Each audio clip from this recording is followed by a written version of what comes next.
அனைவருக்கும் வணக்கம். கவச வாகனங்கள் நிகாம் லிமிடெடின் துணை நிறுவனமான என்ஜின் ஃபேக்டரி ஆவடி இந்தியாவின் அர்ஜுன் MK1 பிரதான போர் டேங்கிகளுக்காக அர்ஜுன் என்ற குறியீட்டு பெயரில் ஒரு உள்நாட்டு இயந்திரத்தை உருவாக்குவதற்கான அதன் லட்சிய முயற்சியை வெளிப்படுத்தியுள்ளது. இந்த அறிவிப்பு யூகங்களையும் கேள்விகளையும் கிளப்பியுள்ளது.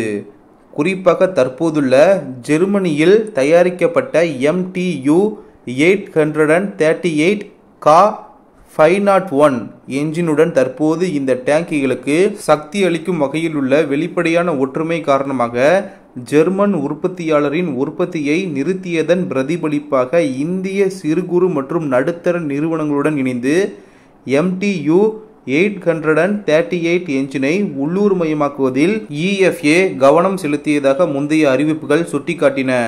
இருப்பினும் இந்த புதிய திட்டம் முழுமையான உள்நாட்டு உற்பத்தியை நோக்கமாக கொண்டதா அல்லது தற்போதுள்ள தொழில்நுட்பத்தை மறுபெயரிடுதல் அல்லது உரிமம் வழங்குவதை உள்ளடக்கியதா என்பதை EFA இன்னும் உறுதிப்படுத்தவில்லை. DATRAN 1500 என்ஜினை உருவாக்க பாதுகாப்பு ஆராய்ச்சி மற்றும் மேம்பாட்டு அமைப்பின் நடந்து கொண்டிருக்கும் முயற்சிகளுடன் இணைந்து அர்ஜுன் என்ஜினின் மேம்பாட்டிற்கான நேரம் என்பது குறிப்பிடத்தக்கது. குறிப்பாக அர்ஜுன் MK1A மேம்படுத்தல்கள் உட்பட எதிர்கால MBT திட்டங்களுக்கு நோக்கமாக கொண்டது. அர்ஜுன் என்ஜின் முதலில் மறுபெயரிடப்பட்ட MTU 838 என்று தோன்றினாலும் ஜெர்மன் என்ஜினுடனான அதன் சரியான தொடர்பு தெளிவாக இல்லை. அர்ஜுன் என்ஜின் திட்டத்தின் உண்மையான தன்மை மற்றும் நோக்கங்களை புரிந்து கொள்ள EFA அல்லது AVNA இலிருந்து மேலும் தெளிவுபடுத்துவது அவசியம். இந்தியாவின் எதிர்கால உத்திகளை அதன் டேங்க் கடற்படைக்கு சக்தி ஊட்டுவது, குறிப்பாக அர்ஜுன் MBTயின் தொடர்ச்சியான வளர்ச்சி மற்றும் வரிசைப்படுத்துதல் குறித்து புரிந்து கொள்வதற்கு இந்த தகவல் முக்கியமானதாக இருக்கும். அடுத்த செய்தி, இந்திய ஆயுத நிறுவனங்கள் ஐரோப்பாவிற்கு விற்ற சில ஆயுதங்கள், குறிப்பாக பீரங்கி குண்டுகள் உக்ரைனுக்கு திருப்பிவிடப்பட்டுள்ளன. இந்த ஆயுதங்களை வாங்கிய ஐரோப்பிய கஸ்டமர்களே இதை உக்ரைனுக்கு அனுப்பியுள்ளனர். உக்ரைன் ரஷ்யா இடையே போர் தீவிரமாக நடந்து வரும் நிலையில் இதனால் ரஷ்யா கடும் கோபத்தில் இருப்பதாக கூறப்படுகிறது. உக்ரைன் நாட்டிற்கும் ரஷ்யாவிற்கும் இடையே கடந்த பல மாதங்களாகவே மோதல் நிலவி வருகிறது. உக்ரைன் நாட்டின் மீது ரஷ்யா தொடர்ச்சியாக தாக்குதல் நடத்தி வருகிறது. இதற்கிடையே இந்திய ஆயுத நிறுவனங்கள் ஐரோப்பாவிற்கு விற்ற சில ஆயுதங்கள், குறிப்பாக பீரங்கி குண்டுகள் உக்ரைனுக்கு திருப்பிவிடப்பட்டுள்ளதாக தகவல் வெளியாகியுள்ளது. இதற்கு இந்தியா எதிர்ப்பு தெரிவிக்க வேண்டுமென ரஷ்யா வலியுறுத்திய போதிலும் இந்தியா இந்த விவகாரத்தில் அமைதி காத்து வந்தது. இதற்கிடையே இப்போது இந்த ஆயுதங்கள் உக்ரைனுக்கு சென்றுள்ளதாக ராய்ட்டர்ஸ் செய்தி நிறுவனம் செய்தி வெளியிட்டுள்ளது. இது ரஷ்யாவிற்கு எதிராக போரில் பயன்படுத்தலாம் என்பதால் இந்தியா மீது ரஷ்யா கடும் கோபத்தில் உள்ளது.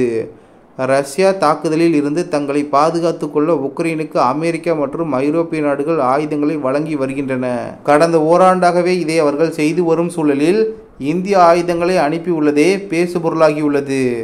அதே நேரம் ஒரு நாடு ஆயுதங்களை வாங்கினால் அந்த குறிப்பிடத்தக்க நாடு மட்டுமே அந்த ஆயுதங்களை பயன்படுத்த வேண்டும், மற்றவர்களுக்கு விற்பனை செய்யக்கூடாது என்று இந்திய ஆயுத ஏற்றுமதி விதிமுறைகள் தெளிவாக இருக்கும் போதிலும் அதை மீறி ஐரோப்பிய நாடுகள் ஆயுதங்களை உக்ரைனுக்கு அனுப்பியுள்ளது.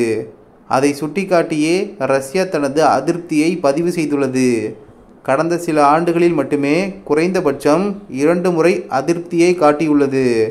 ரஷ்ய வெளியுறவுத்துறை அமைச்சகமும் மற்றும் இந்திய பாதுகாப்புத்துறை அமைச்சகமும் இந்த விவகாரத்தில் அதிகாரப்பூர்வமாக கருத்து கூறவில்லை. கடந்த ஜனவரி மாதம் இது தொடர்பான கேள்விகளுக்கு உக்ரைனுக்கு பீரங்கி குண்டுகளை நேரடியாக அனுப்பவில்லை என்று மட்டும் வெளியுறவு செய்தி தொடர்பாளர் ரந்தீர் ஜெய்ஸ்வால் அவர்கள் பதிலளித்தார். அதே நேரம் மிகப்பெரிய அளவிலெல்லாம் இந்திய ஆயுதங்கள் உக்ரைனுக்கு செல்லவில்லையாம். இப்போது உக்ரைன் இறக்குமதி செய்யும் ஆயுதங்களில் இது 1% குறைவாகவே இருக்கிறதாம். மேலும் இந்த வெடிமருந்துகள் விற்கப்பட்டதா அல்லது நன்கொடையாக வழங்கப்பட்டதா என்பது குறித்து தகவல் இல்லை. உக்ரைனுக்கு அனுப்பப்பட்டுள்ள வெடிமருந்துகள் பெரும்பாலும் இத்தாலி மற்றும் செக் குடியரசு நாடுகளிலிருந்தே சென்றிருக்கலாம் என கூறப்படுகிறது. இந்த நிலை குறித்து இந்தியா உன்னிப்பாக கவனித்து வருவதாக இந்திய அதிகாரி கூறினார்.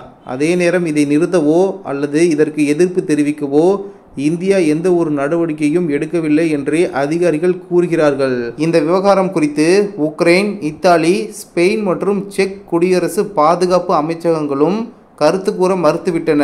இந்தியாவில் தயாரிக்கப்பட்ட குண்டுகளை முதன்மையாக இத்தாலியின் மெக்கானிக்கா பெரியல் எலக்ட்ரானிகா சர்வோ மெக்கானிஸ்மி என்ற நிறுவனம்தான் உக்ரைனுக்கு அதிக அளவில் அனுப்புகிறதாம். இந்த நிறுவனம் இந்தியாவில் இருந்து காலி குண்டுகளை வாங்கி வெடிமருந்துகளை நிரப்பும். இப்போது அதை அவர்கள் உக்ரைனுக்கு அனுப்பி வருவதாக கூறப்படுகிறது. அதே நேரம் இவை ராய்ட்டர்ஸ் செய்தி நிறுவனம் வெளியிட்ட செய்திகள் மட்டுமே. இதை இந்தியா, ரஷ்யா உட்பட எந்த ஒரு நாடும் அதிகாரப்பூர்வமாக ஏற்கவும் இல்லை, மறுக்கவும் இல்லை என்பது குறிப்பிடத்தக்கது. அடுத்த செய்தி, பாரத பிரதமர் திரு நரேந்திர மோடி அவர்கள் தலைமையில் நடைபெற்ற மத்திய அமைச்சரவை கூட்டத்தில் வெள்ளி கிரக சுற்றுவட்ட பாதையை மேம்படுத்த ஒப்புதல் அளிக்கப்பட்டது. சந்திரன், செவ்வாய் கிரகங்களை தொடர்ந்து வெள்ளி கிரகத்தை ஆய்வு செய்யும் அரசின் தொலைநோக்கு பார்வையை நோக்கி குறிப்பிடத்தக்க படியாக இது அமையும். பூமிக்கு மிக நெருக்கமான கிரகம் மற்றும் பூமியை போன்ற நிலைமைகளில் உருவாகியதாக நம்பப்படும் வீனஸ் கிரக சூழல் எவ்வாறு மிகவும் வித்தியாசமானதாக உருவாகலாம் என்பதை புரிந்து கொள்ள ஒரு தனித்துவமான வாய்ப்பை வழங்குகிறது. டெல்லியில் பிரதமர் மோடி அவர்கள் தலைமையில் நேற்று மத்திய அமைச்சரவை கூட்டம் நடைபெற்றது.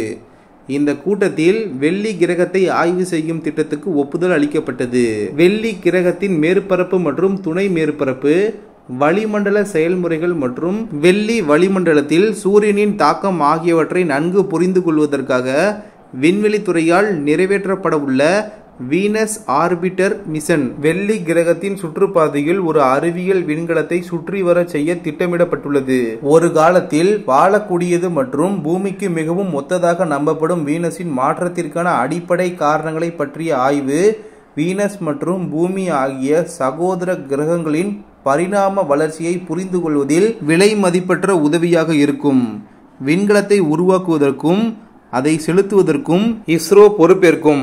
இத்திட்டம் இந்திய விண்வெளி ஆராய்ச்சி மையத்தில் நடைமுறையில் உள்ள நடைமுறைகள் மூலம் திறம்பட நிர்வகிக்கப்படும், கண்காணிக்கப்படும். இந்த இயக்கத்தில் இருந்து உருவாக்கப்பட்ட தகவல்கள் தற்போதுள்ள வழிமுறைகள் மூலம் அறிவியல் சமூகத்திற்கு பரப்பப்படும். மார்ச் 2028 கிடைக்கும் வாய்ப்பில் இந்த பணி நிறைவேற்றப்படும் என்று எதிர்பார்க்கப்படுகிறது. இந்திய வீனஸ் மிஷன் பல்வேறு அறிவியல் முடிவுகளை ஏற்படுத்துவதுடன் நிலுவையில் உள்ள சில அறிவியல் கேள்விகளுக்கு பதிலளிக்கும் என்று எதிர்பார்க்கப்படுகிறது.